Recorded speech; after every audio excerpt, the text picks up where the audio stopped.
Hello बच्चों, good morning. देखो, हमारा चैप्टर 10 चल रहा था और 6 वीडियो में बना चुका हूँ पार्ट 6 तक। 7 ही वीडियो आज बनाने जा रहे हैं। इससे पहले मैं तुमको रिवाइज करवा देता हूँ मैंने क्या पढ़ा दिया तुमको। पार्ट फर्स्ट और पार्ट सेकंड में मैंने बताया था तुमको विद्युत धारा के बारे में, विद्युत विभव के बारे में, ओम के नियम के बारे में। ठीक है बेटा। थर्ड पार्ट में प्रतिरोध के बारे में और प्रतिरोधकता के बारे में बताया था। ठीक है। उसके बाद एक और पार्ट आया था, उसमें इनके क्वेश्चंस वगैरह करवाए थे कुछ थोड़े से। 5 पार्ट मैंने संयोजन पढ़ाया था, प्रतिरोधों का 2 प्रकार का, श्रेणी क्रम और समांतर क्रम। ठीक है। और जो 6ठी वीडियो थी हमारी लास्ट, उसमें मैंने बताया था विद्युत धारा का ऊष्मीय प्रभाव। मतलब पिछली वीडियो यदि तुमने ढंग से देखी हो तो उसमें क्या देखा था कि विद्युत धारा का ऊष्मीय प्रभाव पड़ा था। मतलब विद्युत धारा की वजह से ऊष्मा उत्पन्न हो रही थी। लाइक एग्जांपल के लिए हीटर बताया था, माइक्रो ओवन बताया था, प्रेस बताई थी। प्रेस वगैरह जो होती है इन सब में क्या होता है, जैसे विद्युत धारा प्रभावित करते हैं तो इसमें अंदर क्या हीट जनरेट होती है। ठीक है ना।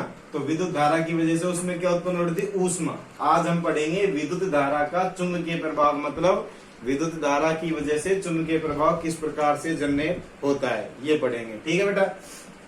देखो, मैं तुम्हारा बुक में से मैच कर लेना, एक एक टॉपिक वाइज सब कुछ पढ़ाता जा रहा हूँ। नोट्स भी साथ में सेंड कर रहा हूँ, तो मेरी मेहनत को जाया नहीं जाने देना। ठीक है ना। लॉकडाउन में अच्छे से पढ़ाई करना।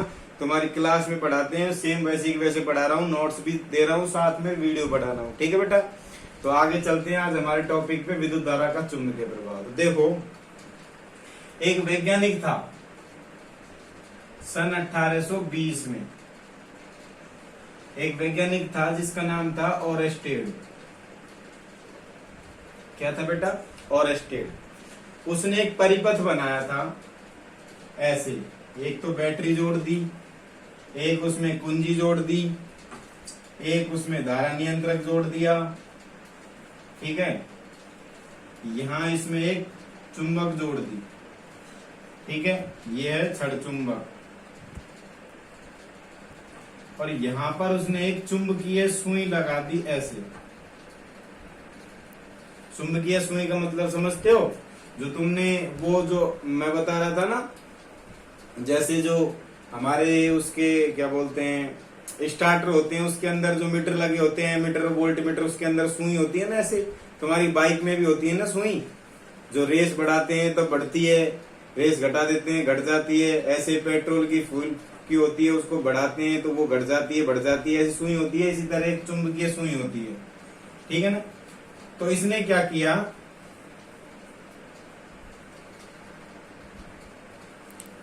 ओरेस्टेड ने क्या कहा कि यदि हम किसी परिपथ के अंदर विद्युत धारा प्रवाहित करते हैं तो विद्युत धारा तो जनरेट होती है उसके अंदर, लेकिन साथ की साथ उसके अंदर चुंबकीय क्षेत्र भी जनरेट होता है। ये बात कही थी 1820 में ओरेस्टेड ने। समझ गए। मतलब यदि किसी परिपथ में विद्युत धारा प्रवाहित की जाए तो उस परिपथ के अंदर चुंबकीय क्षेत्र भी क्या होता है, उत्पन्न होता है।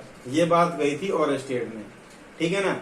उसने कैसे करके बताया, तो उसने क्या कहा कि बैटरी लगाई, बैटरी लगा के इसमें विद्युत धारा प्रवाहित की। तो जैसे इसमें विद्युत धारा प्रवाहित हुई इस पूरे सर्किट के अंदर, इस पूरे परिपथ के अंदर, तो उसने देखा कि ये जो सुई है, जैसे ये चुंबक के पास से ये निकली विद्युत धारा, तो ये चुंबकीय सुई जो है वो विक्षेपित होने लग गई। विक्षेपित होने का मतलब हिलने डुलने लग गई। जैसे तुमने देखा होगा चुंबक के पास जब लोहा लेके आते हैं तो, या फिर चुंबक रखी होती है उसके पास जब लोहा लेके आते हैं, चुंबक इधर उधर हो जाती है। इसी तरह ही जैसे इसके अंदर विद्युत धारा प्रवाहित हुई तो ये जो क्या बोलते हैं, ये है सुई, ये भी क्या हो गई, विक्षेपित हो गई। ये इसने प्रयोग करके बताया। फिर इसने इसी के ऊपर 3 बात बताई। क्या, यदि चालक तार में विद्युत धारा प्रवाहित की जाए तो चुंबकीय सुई क्या होती है, विक्षेपित होती है। पहली बात तो ये बताई उसने। दूसरी बात क्या बताई, यदि सेल में विद्युत धारा प्रवाहित नहीं की जाए, मतलब यदि परिपथ में विद्युत धारा प्रवाहित नहीं हो तो ये चुंबकीय सुई क्या होती है, विक्षेपित नहीं होती है। इसका मतलब इसके अंदर विद्युत धारा प्रवाहित नहीं होगी तो इसमें सुई भी क्या होगी, विक्षेपित नहीं होगी। दो बात हो गई। तीसरी बात हो गई, यदि बैटरी के सिरे चेंज कर दिए जाए। बैटरी के सिरे का मतलब अभी देखो विद्युत धारा किधर से किधर बहती है, मैंने तुमको बताया था पॉजिटिव से नेगेटिव की तरफ बहती है। तो जब यदि इसमें ये पॉजिटिव है ये नेगेटिव, तो विद्युत धारा का ये इस तरह से बहेगी, ऐसे ऐसे जाएगी। लेकिन यदि इसकी हमने क्या कर दी, धारा की दिशा चेंज कर दी, मतलब ये वाला सिरा तो बना दिया नेगेटिव और ये वाला बना दिया पॉजिटिव, तो अब धारा कैसे बहेगी, अब ऐसे बहेगी धारा, ऐसे। ठीक है बेटा। कुल मिला के यदि विद्युत धारा की दिशा चेंज कर दी जाए तो क्या होगा कि चुंबकीय सुई जो है उसकी भी धारा, उसकी भी दिशा जो है वो क्या हो जाएगी, चेंज हो जाएगी। मतलब जब पहले इधर से इधर जा रही थी विद्युत धारा तो चुंबकीय सुई इधर हो रही थी ऐसे, और जब इधर से इधर जाएगी तो चुंबकीय सुई की दिशा भी किधर हो जाएगी, इधर हो जाएगी। मतलब कहने का ये है, ये तीन केस हो गए हमारे। ये तो पहला केस हो गया ये वाला, यदि धारा बह रही है तो चुंबकीय सुई भी उसी दिशा में हो जाएगी। दूसरा, यदि नहीं बह रही है तो अपनी जो जगह थी पहले की उसी जगह पे आ जाएगी। और तीसरी, यदि विपरीत दिशा में बहती है तो धारा की जो दिशा है वो अलग होते ही चुंबकीय क्षेत्र की दिशा भी क्या हो जाती है बेटा, चेंज हो जाती है। ये बात गई थी सन 1820 में ऑरस्टेड में। तो ये था ऑरस्टेड का नियम। अब ये तो हमको पता लग गया कि भाई विद्युत धारा बह रही है, चुंबकीय क्षेत्र भी उत्पन्न हो रहा है, लेकिन हमको कैसे पता लगेगा कि चुंबकीय क्षेत्र की दिशा क्या है और विद्युत धारा की दिशा भी क्या है। तो देखो, तो हम नेक्स्ट टॉपिक जो पढ़ते हैं, नेक्स्ट टॉपिक हम पढ़ेंगे चुंबकीय क्षेत्र की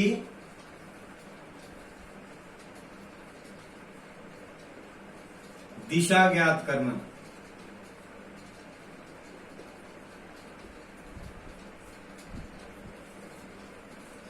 तो चुंबकीय क्षेत्र की दिशा को ज्ञात करने के बेटा दो नियम होते हैं। एक तो होता है दक्षिणावर्त पेच नियम, और दूसरा होता है दक्षिण हस्त नियम। इन दो नियमों से हम क्या ज्ञात कर सकते हैं बेटा, चुंबकीय क्षेत्र की दिशा को ज्ञात कर सकते हैं। तो हम सबसे पहले चुंबकीय ये क्षेत्र को ज्ञात करने की दिशा में दक्षिणावर्त पेच नियम समझते हैं। उसके लिए अभी 1 मिनट रुको तुम।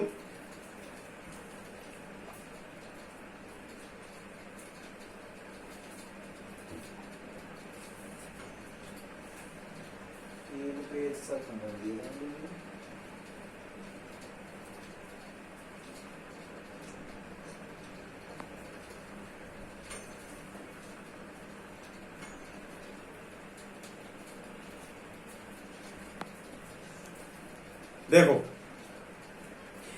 ये देखो हमारे पास पेच है, ढंग से देखो, स्क्रू है, पेच जो हमारे घरों में यूज में लिए जाते हैं, पेच है ये पेच। तो मैं इसको बोर्ड पे बना रहा हूं, इसका डायग्राम कुछ इस तरह से होता है पेच का।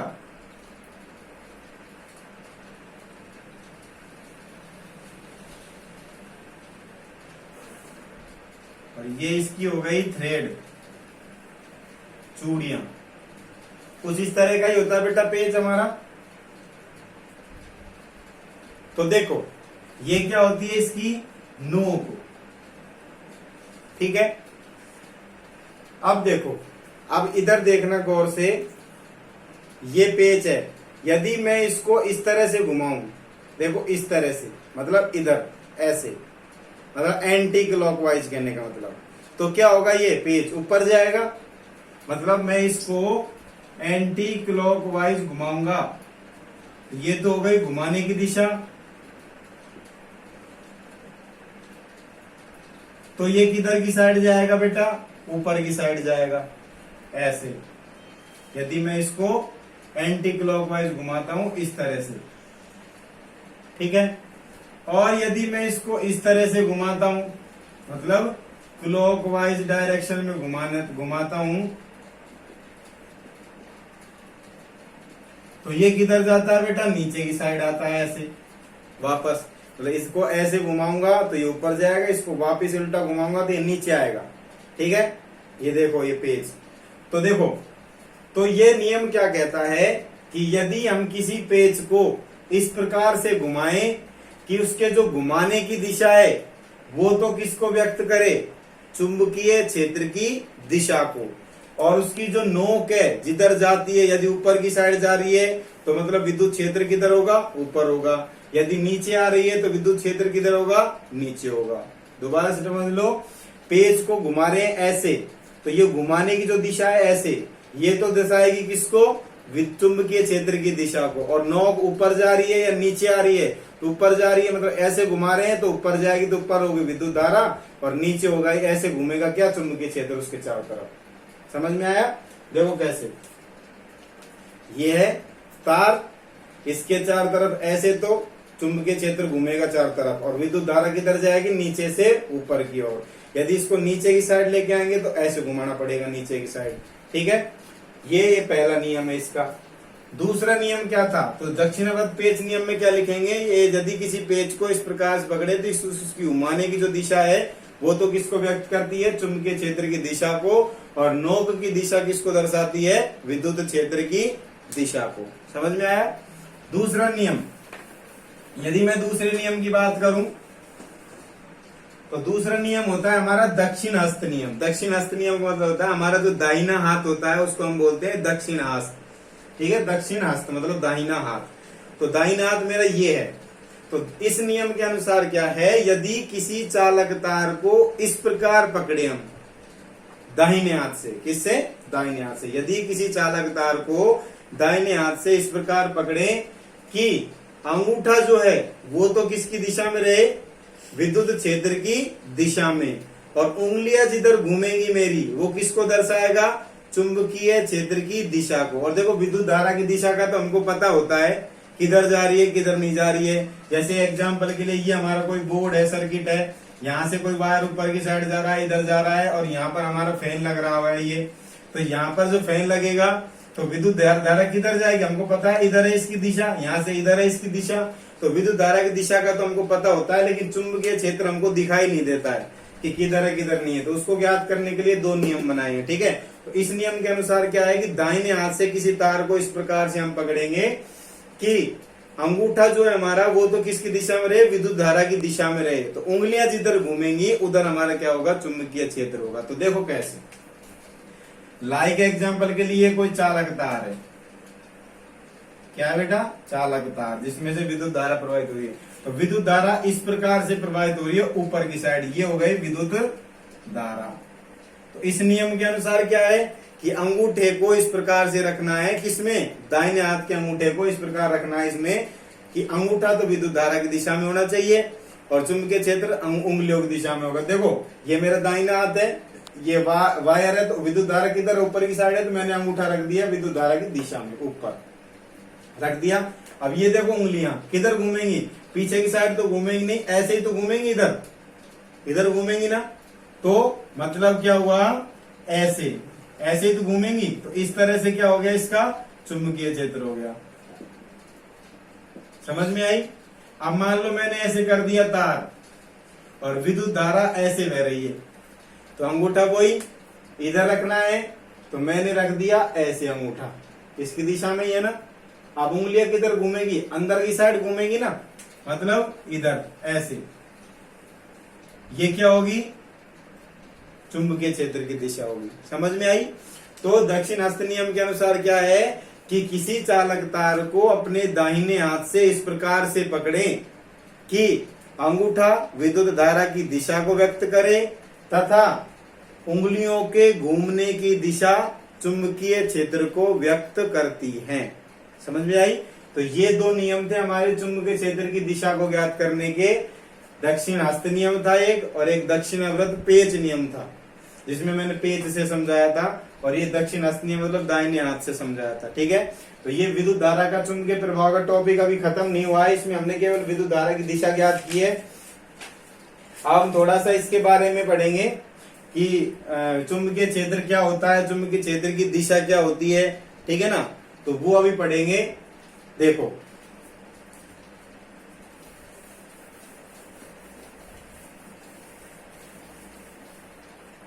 तो हम नेक्स्ट टॉपिक पढ़ते हैं, चुंबकीय क्षेत्र व चुंबकीय क्षेत्र रेखाएं। तो चुंबकीय क्षेत्र क्या होता है? क्षेत्र का मतलब होता है एरिया। एरिया का मतलब कि चुंबक, जैसे लाइक एग्जांपल के लिए चुंबक है यहाँ पर, ठीक है, ये इसका एन सिरा, ये इसका एस सिरा है। अब चुंबक है, इसके हम पास में, अभी इसके चारों तरफ ऐसे ही तो इसकी रेखाएं निकली हुई है, ऐसे ऐसे निकली हुई है। मान लो मैंने लोहा यहाँ रख दिया, तो जब तक जहां तक इसकी पावर होगी वहां तक तो ये लोहे को खींच लेगा, और जैसे इसकी क्षेत्र से यदि लोहे को दूर ले जाएंगे तो लोहे को नहीं खींच पाएगी। मतलब जहां तक ये लोहे को अपनी तरफ खींचेगी वो उसका क्षेत्र होगा, ठीक है। तो ऐसे चुंबकीय क्षेत्र क्या होगा? तो चुंबकीय क्षेत्र की परिभाषा हम क्या लिख सकते हैं? चुंबकीय क्षेत्र की परिभाषा होगी चुंबक के चारों ओर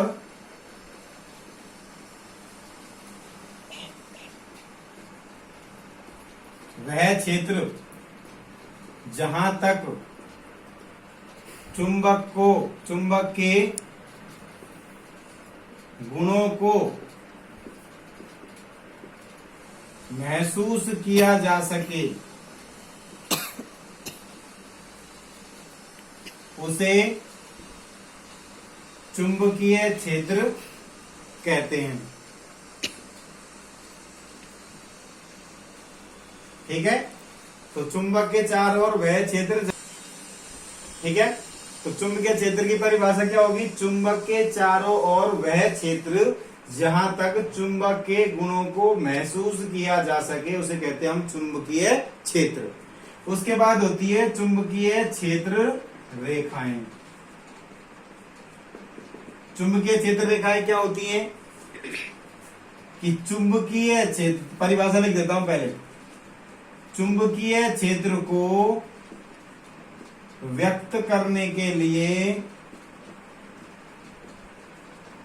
कुछ काल्पनिक रेखाएं खींची जाती है, उसे चुंबकीय क्षेत्र रेखाएं कहते हैं। दोनों की परिभाषा दोबारा से समझ लो। चुंबकीय क्षेत्र की तो क्या होगी? चुंबक के चारों ओर स्थित वह क्षेत्र जहां तक चुंबकीय क्षेत्र को महसूस किया जा सके उसे कहते हैं चुंबकीय क्षेत्र। समझ में आया? अब बात करते हैं चुंबकीय क्षेत्र रेखाओं की। तो चुंबक के चारों ओर उसके क्षेत्र को व्यक्त करने के लिए कुछ काल्पनिक रेखाएं खींची जाती हैं, उस रेखाओं को क्या बोला जाता है बेटा? चुंबकीय क्षेत्र रेखाएं। कैसे खींची जाती हैं वो देखो। तो देखो, ये चुंबक है हमारी, ठीक है बेटा। ये इसका नॉर्थ सिरा हो गया, ये इसका साउथ सिरा हो गया, ठीक है ना। दक्षिण ध्रुव और उत्तरी ध्रुव, ये छड़ चुंबक है, ठीक है बेटा। तो देखो,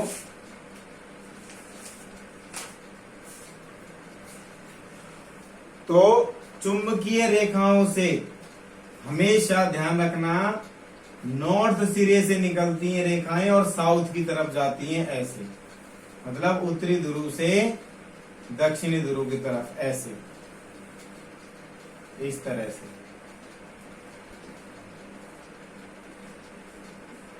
तो नॉर्थ की साइड से एरो लगाएंगे ऐसे, और किधर जाएंगे बेटा? साउथ की तरफ ऐसे।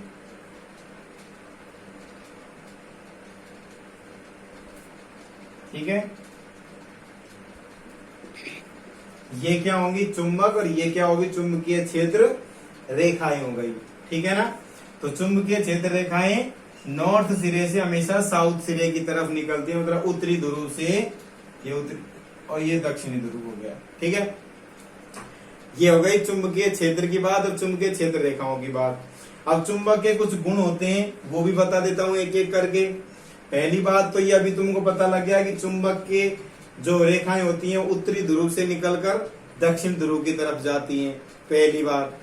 दूसरी बात, यदि किसी चुंबक को यदि हम ऐसे लटकाएं, किसी धागे से बांधकर ऐसे लटकाएं, तो जब वो रुकेगी एक जगह पर तो वो हमेशा जो हमारी दिशा है उत्तर और दक्षिण, उधर की दिशा में ही रुकेंगी, उत्तर और दक्षिण दिशा में ही ठहरती है। यदि स्वतंत्रता पूर्वक किसी चुंबक को लटकाया जाए तो हमेशा नॉर्थ और साउथ की तरफ ही रुकती है। तीसरी बात, यदि किसी चुंबक को ऊंचाई से फेंकने पर, पीटने पर, गर्म किया जाए तो उसके चुंबक के जो गुण है वो क्या हो जाएंगे, नष्ट हो जाते हैं। मतलब वो किसी लोहे को अट्रैक्ट नहीं कर पाएगी, ठीक है ना, ये उसके गुण होते हैं। दूसरी बात, चुंबकीय जो क्षेत्र होता है वो क्या होता है, एक सदिश राशि होती है जिसमें दिशा और परिमाण दोनों होते हैं, ठीक है। तो ये चुंबक के बारे में था। विद्युत धारा का चुंबकीय प्रभाव आज खत्म हो गया है। ओरस्टेड का नियम जिसके अंदर था, ओरस्टेड ने चुंबकीय क्षेत्र के बारे में बताया था, विद्युत धारा के द्वारा जो उत्पन्न होता है उसके 2 नियम पढ़ लिए हमने कि किस किस नियम से हम ज्ञात कर सकते हैं, और चुंबक के बारे में पढ़ लिया कि चुंबक क्षेत्र क्या होता है, चुंबकीय रेखाएं क्या होती है, और चुंबक के गुण पढ़ लिए 1-2, ठीक है।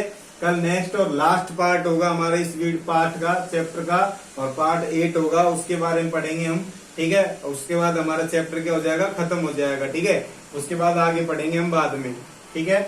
तो आज के लिए इतना ही बहुत है, ठीक है बेटा। आगे मिलते हैं पार्ट 8 में, तब तक के लिए बाय।